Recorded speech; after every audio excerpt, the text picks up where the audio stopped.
Yeah, and we're recording. All right. So, guys, welcome to the Coaches Room, second episode, second podcast as well. Hosted tonight by myself and James. We appreciate you massively for coming in and giving up your time and getting involved in the discussion. Unfortunately, Harry couldn't be with us tonight. He's come down a bit ill, but hopefully he's back in next week for his knowledge and his expertise.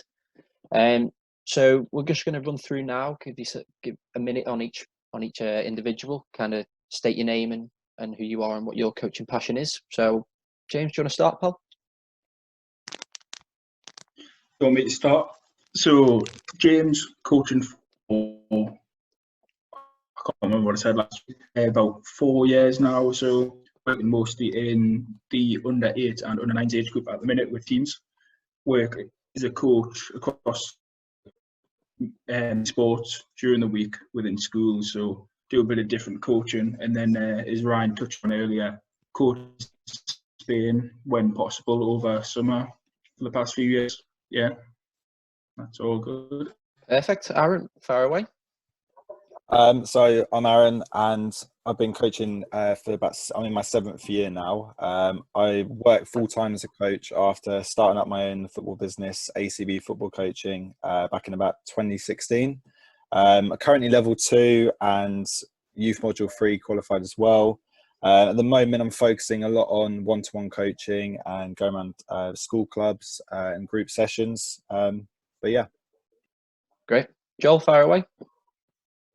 So been coaching about 5-6 years, mainly doing like mini soccer age groups, and then over the last couple of years started going like 9-a-side, like under 11s, 12s, and then working schools during the week, coaching all different types of sports as well. Great stuff. Graeme, last but not least. Yeah. So obviously my name's Graeme. I've been coaching officially for about 3 years now. I've been doing volunteer work mainly, and that's 2 age groups, under 14s and under 10s, and I also help out with a few private coaching companies in the sort of Sussex area, and that's again a similar-ish age group, and I'm sort of looking to try and find my first job in coaching. Great stuff. Nice. So I'll give you a bit of background on myself. My name's Ryan. I'm a coach at Preston North End Pre-Academy.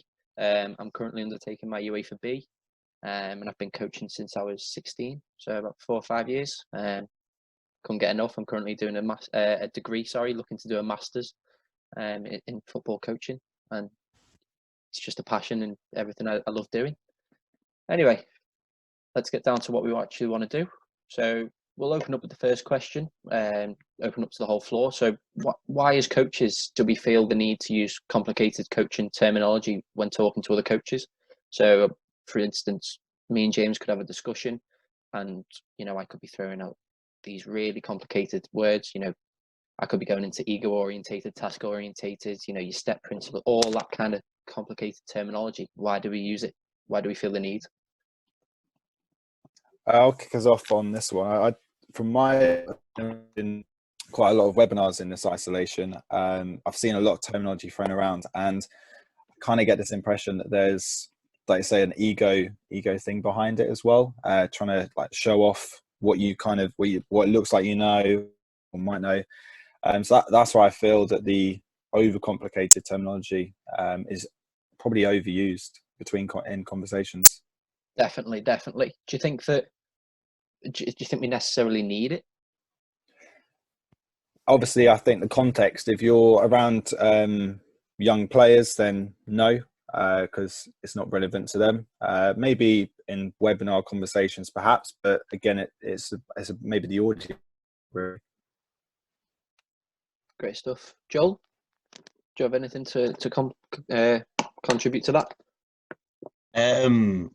Probably just the same, really. Like a lot of the time, they try to just show showing too much of what they're trying to know, where they can just make it a lot simpler. Yeah. It's even when you just talk to kids, like the easiest thing to say is better, whereas like they just try to want to know too much, and then it's like not right. Yeah, great stuff. What about yourself, Graeme? I think it's quite tricky. Definitely speaking to, and I've personally, because I just to add a bit of sort of context, I work in the City of London. Well, I did work in the City of London.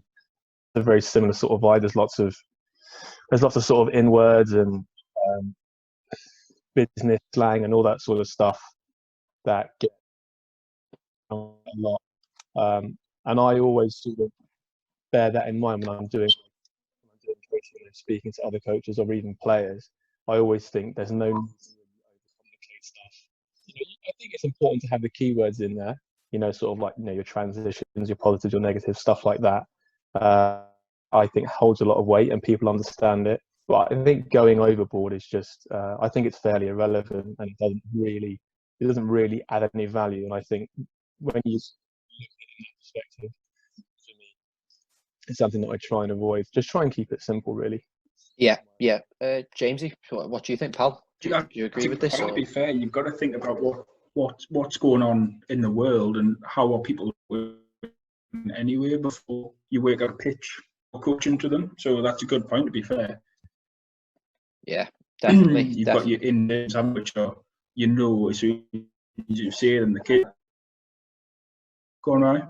Yeah, no, I completely agree with that because I've worked with under sixes this season. I know James has worked with under sixes throughout the summer with myself and Harry, and I can't think of one time where I've gone, we need to counter attack. Where's your width and height? It's more, can we go wide? Can we make the pitch nice and big? If we get the ball back, can we score in 10 seconds? Breaking it down into really simple phrases like that is actually going to help them more than giving this really confusing terminology which they've never heard before. But even when speaking to coaches, I don't think it needs to be real detail. I think if you can get your point across in as minimal words as you can, why are you wasting any time? It's the same on a football pitch delivering to kids. Why are you wasting your time if you can do it in 5, 6, 7 words when instead of spelling out paragraphs?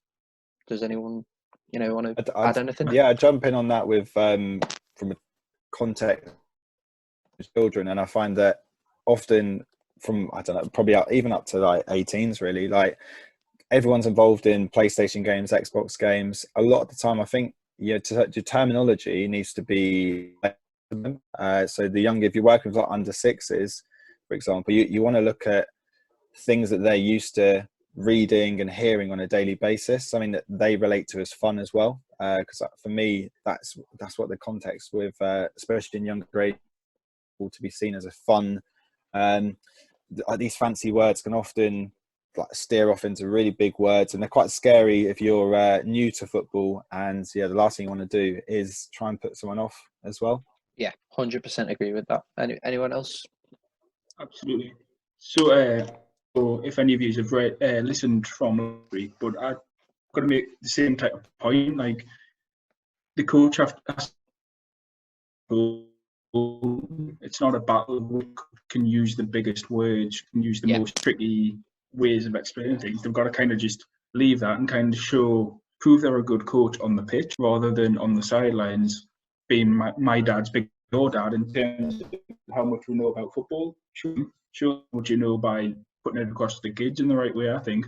Completely. I think you've got to leave as a coach anyway. If you're getting observed or another coach is with you, you've got to leave your ego at the door. You can't go in there and think I've got to prove I've got more knowledge than James next to me or Aaron on the other pitch. You've got to go in there and think, how can I develop the kids? What am I teaching them that they're going to take away and learn? If I was to jump back in on this as well, for me, the biggest part of, and I can see it's one of our discussed today, environment, but the terminology you use really builds that environment that you want to set. And if you're using more fun words, more relatable words, that have more chance of establishing that the environment that you want to be positive, to be fun, enjoyable, whereas using the wrong and overcomplicated words can really flatten out that environment. And again, for me, the best coaches are the ones that create the best environments. Yeah, definitely. Anyone else want to kind of jump in on this before we move on? Yeah, I just think to sort of echo everyone else's remarks, especially when speaking to younger players, work two age groups, I've sort of found that ultimately your ability to get across what you want them to do is paramount, right? That's what coaching is. We're here for the players. We're not here for ourselves. If I can't give you a simple introduction, then most likely I'm not going to get out of the session what I want. Yeah. If I'm working on playing from deep, or possession through the thirds, or whatever it is, if I can't get my players to understand my instructions, then that's my failing. Do you know what I mean? Yeah, 100%. So I think, especially with younger kids and younger players, just making sure you're speaking those simplistic languages and trying to be trying to avoid negative use. Yeah. Sort of like, don't do that. Yeah, Graeme, I really like what you've kind of mentioned there, that, if I'm using the terminology that they're not going to understand, I'm not going to get, as a coach, my session outcomes hit. They're not going to be achieved. And what are we doing then in that kind of manner? But I think that's a really kind of nice way to finish that kind of topic. I really like that. Moving on to the second question. Yeah. Okay. So you can see the second point there about practice design in terms of how we plan our session. Just want to leave the floor to you guys. If me or Ryan was to come and observe you coaching in your how it look, is there a structure that you kind of keep towards? I know, for example, I'm a big fan at the minute with the whole part whole. So instead of doing your normal warm up, I would have a bit of free play at the start and then move on to the topic, and then put it into a game. How would it look like from any of your guys if we were to come and watch? Who did you do, James? So I work with under 8s and under 9s on my two teams. Oh, nice. I've attempted to do something similar with that in the sort of pre-season training session, but I find, especially with my under 10s, if I get them to do something quote unquote fun, to then focus in on doing something else that maybe is something more technical or whatever, it's slightly more challenging. Whereas Okay, by fun, do you mean the example of the game at the start? Is that classed as, is that the fun element, and then they've kind of done that, so they don't really want to zone back into the proper training? Is that what you mean there? Yeah, I find it harder to get them to slightly focus more if we start with the game or free play or whatever you want to call it, and then we go into more specific stuff. I found some of them, the ones that struggle with attention anyway, they suffer quite a lot with that. Going for something fun, I can play, I can get on the ball, I can do what I want, and then if you go into something structured, they might struggle with that. But that's just something that I've personally experienced. Definitely. How do you combat them? So what works for you and your players in a structure point of view? So working with the two age groups, I find the under 10s much easier to coach than the under 14s. Under 10s they respect, if you've got a badge on it and you're coaching them, they completely respect everything you say. So if you say, I want us to focus on, whether it's passing or whatever, and you give them a clear instruction, they'll be like, right, fine, and they'll do it. Under 14s, they need a narrative, they need a context. They'll be like, why? Do you know what I mean? I think Yeah. looking at a previous book I read called Mensch. It's a German book, obviously written in English by Jonathan Harding. That Graeme is really, really important though for kids, and it's become it's almost a generation. They've called it Generation Y. Came through in the decade, at the start of the decade, that players now need to know, why am I doing it, not just okay, I'm doing it. Yeah, exactly. And why am I doing playing out from the back if we're going to hoof it long, that kind of stuff. And I think that we can learn as coaches and be able to say, well, actually, I'm not too sure, and then that's a thing you need to learn. Or you say, well, we're doing this because this is how I want us to play, or because we don't do it very well in a game. You can give them that backup and the belief that they need to go, yeah, we trust what he's saying. On that point from Graeme as well, I think with your under 14s, when they get to that age group, they can see through people. They start what adults are like and stuff, and they've it, like say, go back to the why. So if they think, right, he doesn't know why we're doing it, there's an opportunity for them to go, here we go, whereas if you've got like just getting Ryan, sorry, I had to remember the name. Yeah, like Ryan said, if you know why you're doing it, then often there's no place for them to argue as often. So that's where I'd come in from seeing older players. No, go on, James. I think that's something you bang on there, Aaron. I think something we've kind of got to nail from the younger age groups. If we can put across the right ways of explaining why we're doing a certain thing, as they get older, they'll kind of become more coachable because they're more ready to listen and they kind of know what the deal is. Like you say, we're doing this because, and then they're straight into it because they can put it into context with how they play and what they do when they play. So yeah, really good. Graeme, what were you saying there before I jumped in? I was just going to sort of elaborate and explain that I'd still provide the context for both age groups, but the under 10s, I'll give the instruction and then I'll explain why we're doing it. Whereas if I give it to the under 14s, they'd be asking me. Do you know what I mean? There's that slight difference in mentality between the two age groups there. I'd probably say as well with under 14s and that around that age, they're probably in a stage of their learning where they want to understand right from the off why their attention to anything they're going to learn. So that's probably why they're jumping onto you as soon as you're saying, right, we're going to cover shooting. Why are we doing that? Or, I think they're probably got aspects of whether they want to dismiss it or actually go, oh, this is actually something I want to do.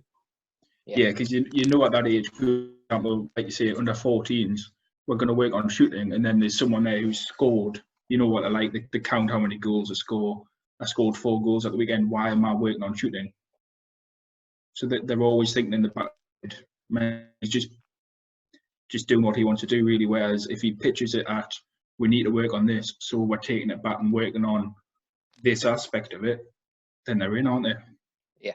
Joel, what do you think about this, pal? Yeah, like I fully, the point James mentioned before about coaching like kids at a younger age group, like makes them more coachable that older. Because like I used to do like just under 7s, under 8s, and then like I'd pass the kids on. And the last couple of seasons, I've started taking all the age groups. I've had kids who I had when they were younger, better than, or like they listen a lot more than the kids that have like just come in for like last season. Is like I'll try to do stuff, and the kids I've had before are really interested and want to do it, and then the other kids like aren't interested or not as interested in what they want to do. Is that because you've also built that kind of relation with them prior? They might see you as when they were under 7, under 8. Oh, do you remember Joel? He was really funny. He had us playing loads of games, blah, blah, blah. And then instantly you've got their attention because, they've already had that relation with them. Yeah, probably as well. Like the sessions, like obviously aren't the same from under 7s to under 12s, but like the structure is like similar. So like they know like we're going to do this. Whereas the other kids obviously used to a different coach and they don't like the change sometimes. Great stuff. I love that. Yeah, I really like that. So kind of coming full circle now, back to practice design.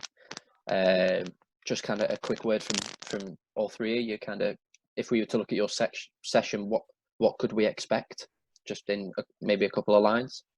I'll kick this one off again. So for me, I believe in players having confidence and also getting their engagement straight away. So I if I can, which is normally the case, I'll offer a ball per player and often do technical practices whereby so many ball touches within the first 15, 20 minutes of the session, their engagement's high, they're interested, they've come to the session purely because they want to play football. So I'm not that away from them.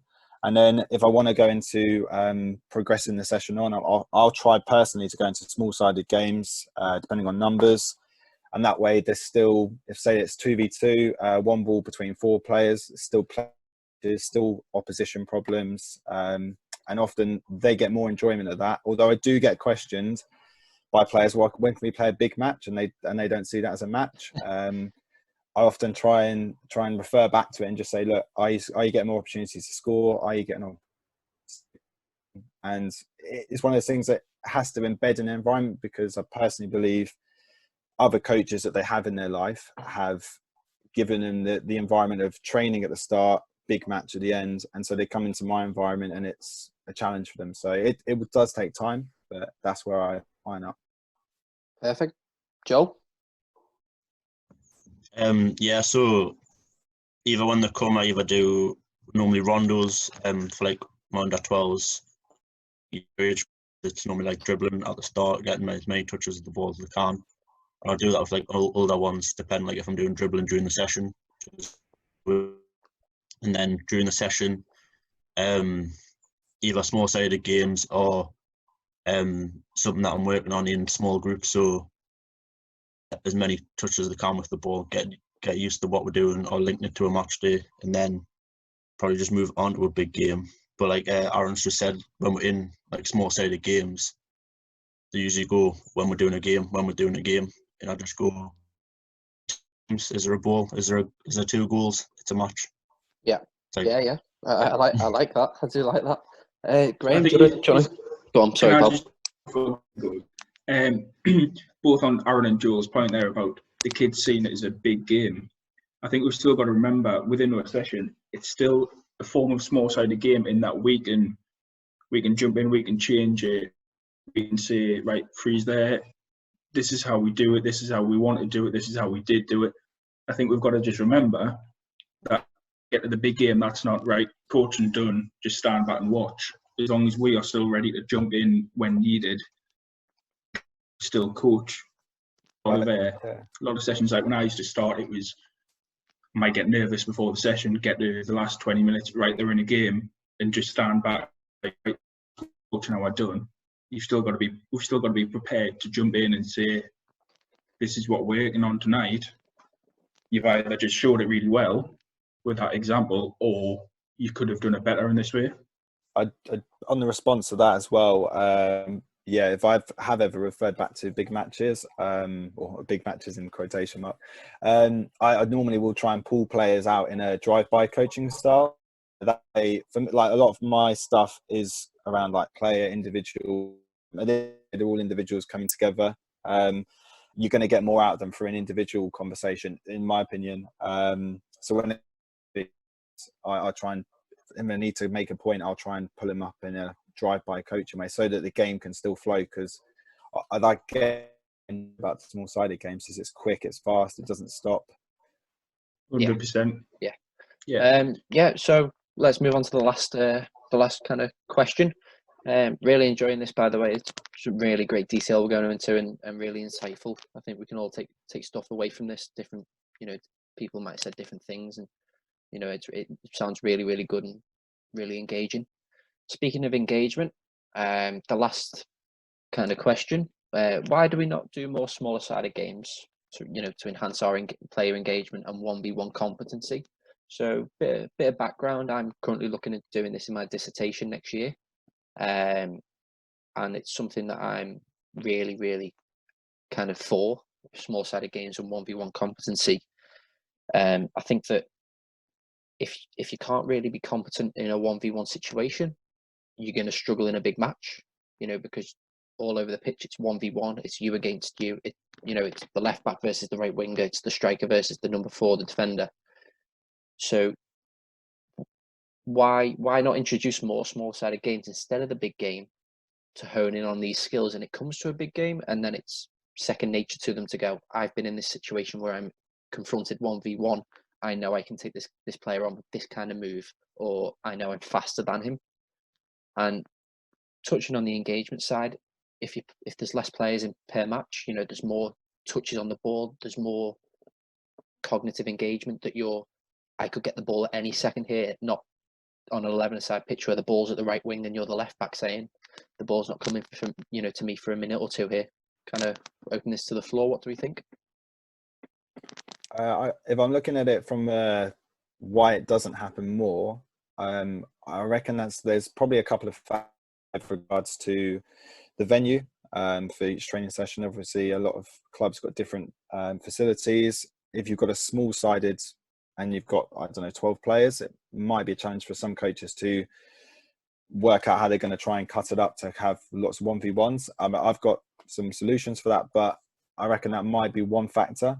So, Aaron, just to jump in, as well as the Yeah. 1v1s, I was trying to kind of push as well, you know, like 3v3 games, you know, where it's very smaller numbers as well as 1v1s as well. Yeah, so I still probably stick with the facility possibly being like a blockage in a I'll say this in a nice way, like a parent coach mindset, because if they've just been at work all day and they think, right, what should training look like? And I do, on that point of parents, think that parents possibly create that environment training if they are, and thinking, why they're not doing a match yet, it still looks like training all the time. So there's probably a little bit of pressure from the outside of it as well, as to why we don't see more of it. I'm someone who thinks that we'd need more of it, but that's probably why we're not doing it more. Yeah. Joel, do you fancy, or Graeme? So I'm a big believer in small-sided games. I think it's all the benefits that young players get, because one of the fundamentals you need at whatever level you play is comfortability on the ball. You need receiving a pass or being or whatever sort of chance. So I do try and always make sure we're utilising those sort of scenarios in practice. However, agreeing with what Aaron said there, it is definitely dependent on where we're training. If we're training at home on our home pitches, we've got a lot of space, so I can sort of because we usually operate on sort of a merry-go-round style of training. So I do sort of more technical work, and then my other co-coach is how we want to actually play, that sort of thing. So when we have the space, I always do try and utilise those sort of little small-sided games halfway through the training session, because I think it's so beneficial. But if it's a poor weather day and we're hampered, we have to then go on to a 3G playing surface, and we just don't have space to do the smaller side of stuff, which is but that's the way Out of interest, Graeme, sorry to butt in there, to try and give us a description of what sort of space you're working with. It's small, I'd say. If you're looking at, I'd say maybe a small tennis court sort of size. Okay. Something like that. Yeah, of course. And I have any given time 20 players. Wow. Like that. So, on a like possible consider, have you ever tried putting them into like 1v1s perhaps, but then saying, rather than having goalposts and everything, it might be a cone. They all have a cone to defend, for example, and they're 1v1, they've got to try and reach their opponent's cone, as like it might look like chaos and possible bumping into each other. But I don't know if you've ever honestly, no, I haven't considered anything like that, solely because I think you touched on it previously. You go and train on the 3G pitch, you do get a lot of parents watching, so it won't just be our age group. There'll be, you'll be looking at maybe 3 or potentially 5 different age groups, and it will look a bit chaotic. Jumping in on that though, I've listened into other like coach mentors and stuff before, and they've pointing out how younger children, a lot of what they deem as fun is chaos. And I think chaos, right? Say again. The game is chaos. Football is chaos. Yeah, really. Absolutely, especially with the wasps swarming around the ball and everything. But I used to be quite fearful of what from the outside in, but then I soon changed my opinion, whereby it's about the inside out. So what I'm doing with the player, the only way that you can try and solve that outside in with the parents perhaps is just communication. I don't know, like whether it's Facebook groups or WhatsApp groups you've got set up with them, or however you can communicate, but perhaps giving them some information about to achieve out of it. If you give them that information, there's a chance, it doesn't always work, but there's a chance that they've got more of an understanding. But anyway, that's just my little solution. I definitely agree with that, Aaron and Graeme. To be fair, I'm a big believer in if it looks like chaos, something's happening. And having, like we say, we go back to a big game, one ball, probably taught in my age groups, under 8s, under 9s, you probably get 2 or 3 within the game who are really busy. I'd rather there be 10 players, football-y, they're crashing into each other, they're flying off the pitch, that looks like chaos. But they are, like you say, the game is chaos.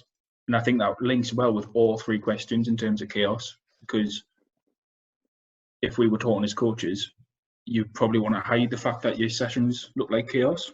So you might use them big terms to work around it. Within your session, you'll not come to see my session ever without it looking like chaos. And parents are probably on the side thinking, what the hell is James doing? It looks like a complete mess. But to me, it's engagement, isn't it? If they're all causing chaos, they're engaged. Yeah, no, I agree. Just to sort of quantify what I was saying earlier, I don't want to be taken the wrong way, but I don't really consider what the parents think of the coaching session. That's not what I meant by that. I'm just saying when it's all sort of just try and utilize the space as best I can, because I think there's lots of better things I could be doing in an hour on a small pitch rather than something I would get far better out of on. Yeah, definitely. Great stuff. Kind of wrap it up there with the from the side of the questions. I think on behalf of James and myself, that the kind of input you guys have had tonight has been really valuable, and I know personally I've taken loads from that. And this is just kind of a coach's chat room. No one is higher than anyone else. It's a free discussion, and we're here to kind of learn and discuss and argue, but in a good way. Contrast what people are saying, and I think all 3 of your input has been really valuable tonight, and I can only thank you for that. It was great to be involved. Apologies, I was late. Yeah, it was great. Good stuff. Enjoyed it. So we're going to kind of open Anything the else floor to add on any of the points Sorry, before pal. we wrap it up? Does anyone have anything else across any of the 3 points to add? Because I know we are talking chaos. We are kind of jumping over each other, which is kind of what me and Ryan are looking for in terms of people not being afraid to jump in. Yeah, I'm I'm going to jump in again with the M&A side of things and the whole coaches trying to show off when they feel like they're being watched or engaging with other coaches. And I find that there's a lot of overdosed coaching going on, whereby if you were watching, you might coach go into 10 coaching points, which is too much, way too much. And I find that keeping it down to 1 or 2 or 3 coaching points maximum with players all the way up to under 18s, I'd say. I hugely agree with that. Yeah, absolutely. Like that's for me is one of the most relevant things for it is just keeping it short, sweet, and simple. Because I hear you talking. Definitely, if you were to say to your players, like say 10 coaching points in 1 week, and then bring them back next week, how many of them do they? They're probably 3. That's not learning, isn't it? When it's something that can click. And Ryan, I think this is the 3rd chat we've been in a row when I come back to your surf and poke, stuff like that. That's brilliant, especially for the younger age groups. Something so little as that is a way to defend the type of thing that sticks with them, rather than coaching point 1 is you've got to pressure side on, you've got to push them wide, tell them 10 things like that they're not going to remember. I think that kind of goes back to a common theme that I've kind of heard through tonight. Is just that coaching context is so important. If you're coaching at under 18 level, you may say, 1v1 defending, right, get low, get side on. I want you to push them out wide, push them onto a weaker foot. You've got to know the ins and outs. But coming back to under 6s level, like James has said, I came up with this thing called the surf and poke, and it came to me on the spot while I was coaching my under 6s, where I said to them, can everyone show me how a surfer would stand? And it was low, it was side on, body out. It was a good base for 1v1 defending. And then I said, right, what do we need to do next? And they said, get the ball. And I said, what can we do then? And they said, poke, surf and poke. You've got a 2-word phrase that they can instantly go, oh, and that's 1v1 defending, and they don't even know it.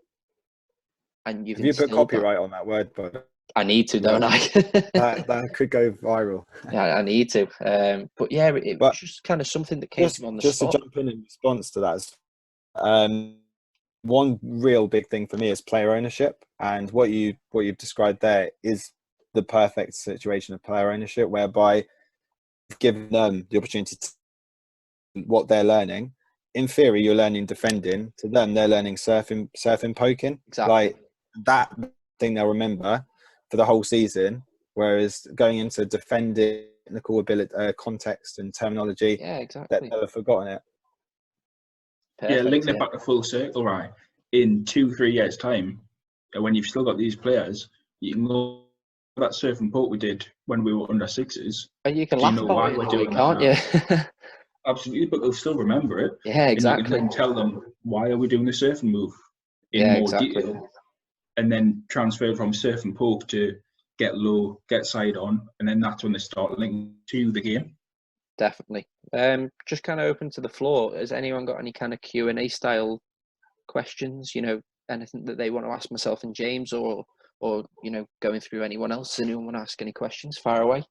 Yeah, I think so. Just as it's great to have so many sort of minds all on their coaching journeys. 'Cause it's quite rare when you get to sit down with sort of coaches you don't know and just I don't know if we can swear, but you know, just shoot the shit and just sort of Say what you want. and just pick each other's brains, because I don't think that that's done enough, really. No, I completely agree. I was just going to sort of ask you guys, what's been your biggest challenges so far? So I'm level 2 and I'm trying to get on a UEFA B, but the Sussex FA are quite slow with their courses. So I'm Don't get me started on that one, Graham. Yeah. So kind of looking at what have been your biggest challenges? Yeah, so looking, I'm currently on my UEFA B at the moment. Obviously, it's been paused with the coronavirus and the pandemic that's going on around us. But the biggest challenge I found myself was actually kind of looking at myself in the mirror and saying, you know, why are you doing it? Along with my university course, I think my tutor, in university, and my tutor on my UEFA B both asked me, you know, why are you coaching? And to kind of take yourself back and think, like, why am I doing this? And find your kind of roots in why you're doing this is actually quite challenging. And then when I found that, it was almost like a light bulb moment, and my coaching just kind of went from here to just next level. And I felt it myself. I felt it in the environment that I was creating. So it was kind of just going right back to my roots of like, why am I doing Ask what this? that was? Say that again. What was your sort of just because I've always thought, anytime I try and explain something in football, I seem to get it, and that was going back to when I was 14, 15, playing still. I felt like I was coaching almost while I was playing, and I just thought, you know, to kind of natural progress, and I thought, I love the game, and you know, I want to stay involved, and actually go into Goodison every week, and I'd watch the managers, what do they do, and I just subconsciously would just study coaching, and I just loved it. And it was kind of, how can I give that to someone else? How can I give my knowledge to someone else and help them? That question you've asked yourself there, Ryan, as well, I think it's actually really good to flip it and actually ask ourselves, why are the children there in your session? Exactly. I have, say, one-to-one coaching. I have players that come into the sessions whereby they want to do it because they want to get to the best that they can do and see where it gets them. Whereas I could go to a girls' football club, and I know that they're purely there just to the social aspects, to get involved. So my information I'm going to give them isn't going to be anything like the one-to-one coaching. Yeah, definitely. Any other kind of questions, guys? Yeah, fire them away. I was going to hope someone jumped in. Are we all good? Yeah. Yeah, all good. Yeah, all good. go for it. Sorry. Yeah, I was just going to ask who else in the room thinks about. So something I've learned in the last couple of weeks, or just been reminded about from listening in with lots of coaching conversations, is reminder about footballers being they're actual human beings, and treating them as human beings in our session. Has anyone else come across a lot of conversations like that? I personally listened to it, and I thought it's one of the best things I've heard. Yeah, I came across a webinar that I studied a couple of days ago, and one of them, I think one of the guys was kind of a head coach of a US college team, and he said the first thing he does when he obviously gets the group together for the first session of the year is he trains the player, he trains the person, not the player. And I think that is so crucial. You're bringing together loads of new people. This could be under sixes local, or it could be a national team where new players come in. You're bringing them into this new environment. No one knows each other. It's going to be daunting for them. If you can train the person that this is a welcome environment, be yourself. You can then hone in on the player. I really agree with that, Ryan, because I think it links back to, was it James last week, Ryan? You'll remember? Yeah. He was talking about creating the culture within the club, within the team, rather than creating about tactics and how we implement them at our level. And he went into some good detail about he's more on creating the culture. So they've got to be the right person. You've got to teach them as a person the values, and to see how they react and how coachable they are in the end, based on coaching the person before coaching the player. Yeah, 100%. On that point as well, James, there was a quote seen going around in relation to this, whereby players I've used the word players, I mean human, like children, for example, will say, I don't care what you know until I know that you care. And once I heard that, I thought that's incredibly true, because if they're there for them and because you want the best for them and you want it to be fun, then they're going to have your interest. If they think you're just there for your own sake of an ego, they're going to.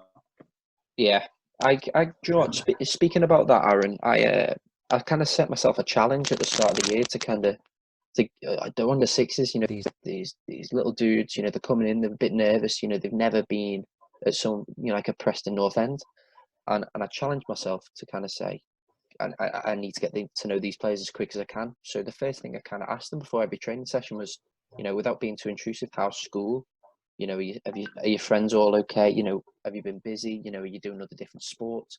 And you can kind of build a portfolio of the player without ever seeing them kick a ball.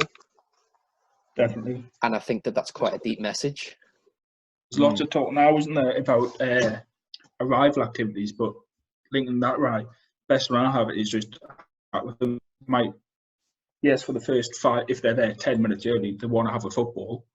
But as soon as they arrive, rather than saying, go over there and do some dribbling, it's a little chat, how's stuff going, what you've been learning, what do you remember from last week at football, get the little report going, and then they've got that trust for you. Definitely. For when it comes to training, and they're the ones who are, right, I want to listen to James, I want to listen to Ryan, see what they've got to say. Yeah, and it's also the perfect, as part of that quote as well, is that it's you showing that you care, you're interested in the football pitch. It's what they do before they come to that football pitch.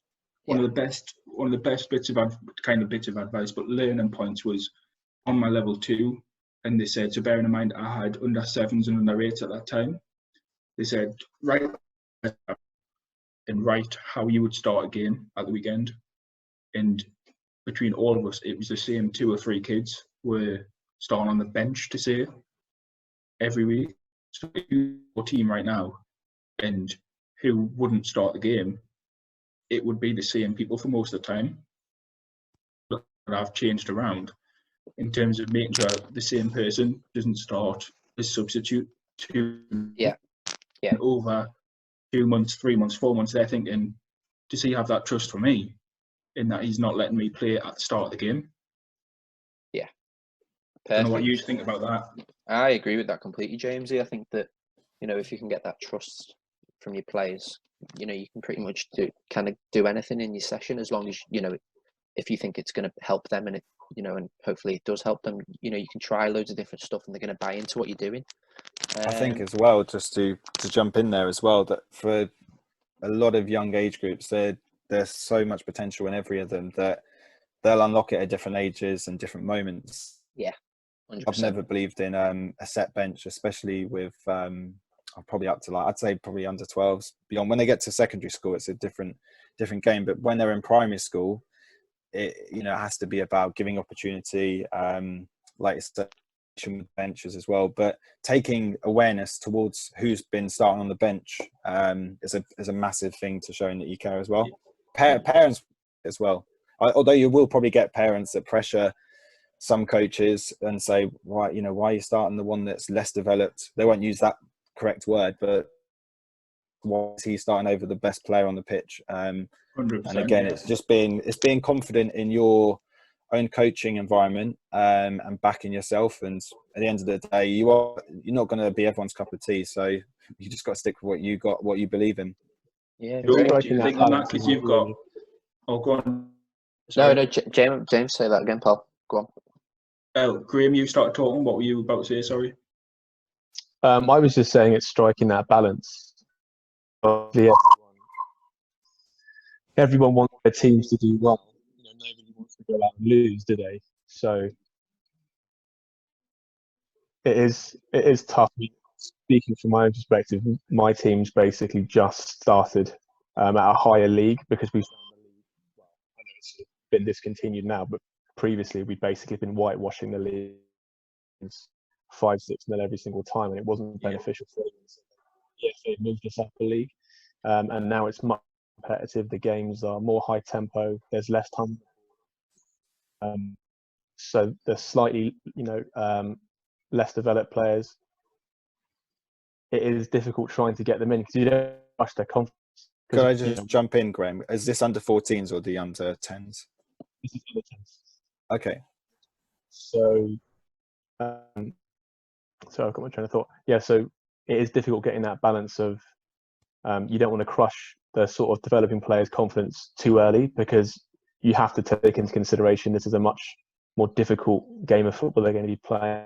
But at the same time, you still need to take into consideration their development as players, right? They need game time. They need competitive football.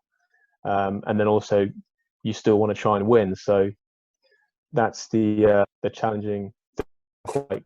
On the winning topic, such a massively delicate word, I think, in coaches' world, because for me, the last few years, I've seen the word winning coming up, and people on Twitter will shoot other coaches down for using that word because it's not about winning and development.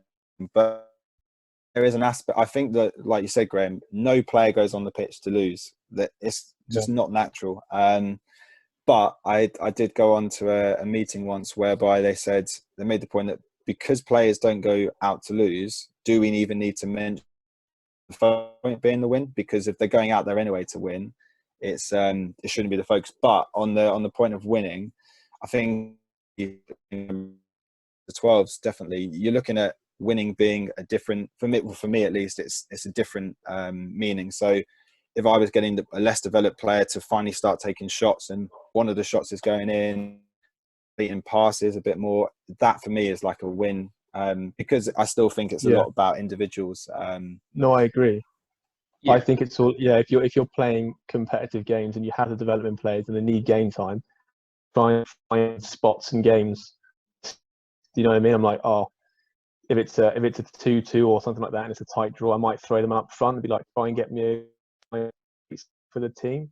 Yeah, so you're giving them that individual challenge as well, but you don't want to knock their confidence in the wrong moment, I guess. Definitely. Yeah, I'd never drop them into the sort of, I wouldn't put them into a defending position or a midfield where they might struggle with the tempo straight away. You try and ease them in to a situation where they can have confidence. Because I still play football at a decent level, and I hate coming off the bench. I struggle doing it as a 32-year-old man. So they're obviously going to struggle coming off the bench. Especially if they're loud. So I always try and take that into consideration. I'm like, how do I feel as an adult when I play, and I'm in their position? I always sort of try and cognitively, what's the best way for me to get the best out of them, and for them to build their confidence. So they, as you said, Aaron, there's no cap on when a player might explode, and he might go up and start, or her, they might go up a few gears and start playing a much better, more competent standard. So I think to support that as well, what James used the training sessions whereby ask them about their school day, ask them about what they've been doing over the week and stuff. And once you build that relationship with the player and the connection, not only do you get to know the player and get their respect, once you learn more about them and their personality, you'll know who's probably capable of dealing with a 2-2 situation in defence whereby they're under more pressure. May not be but they've probably got the character to handle it, and that could end up in their development spike within 6 months, 12 months. But again, it goes back to knowing your player, doesn't it? Yeah, it all comes back to knowing your players, and like we agree are in there in that the term winning online especially is really frowned upon.